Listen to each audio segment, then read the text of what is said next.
Une usine d'enrobage de 22 000 mètres carrés en pleine campagne charentaise. Ce projet inquiète les riverains, les agriculteurs et même la mairie. Tous redoutent les retombées de suie. Explication de Bruno Pilet et Cécile Landé. Un terrain vide, mais qui suscite pourtant l'inquiétude. À 200 mètres de là, dans leur petit coin de paradis, Wafa et Jean-Yves Calvez redoutent la construction d'une nouvelle centrale d'enrobage.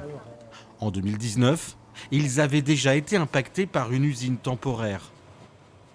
Aujourd'hui, ils redoutent que l'histoire se répète. Il y avait vraiment énormément de particules, on les sentait sur la peau.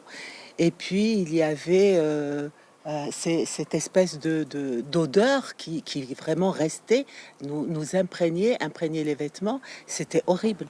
Un peu plus loin, Pierre-André Baudou cultive des légumes bio. Le maraîcher, installé depuis 7 ans, est lui aussi particulièrement préoccupé. Mes productions risquent d'être polluées et mon image est gravement altérée. L'image des produits bio, des produits sains et durables.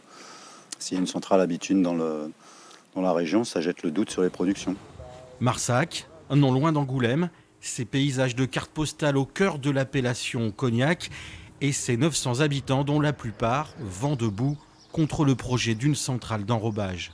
Certains ont même monté un collectif et préparent la riposte. On a des recours déjà préparés avec des avocats, mais on ne peut rien attaquer pour l'instant tant que le projet n'est pas en route. Le maire de la commune, également contre le projet, prend lui aussi les devants, à commencer par le permis de construire.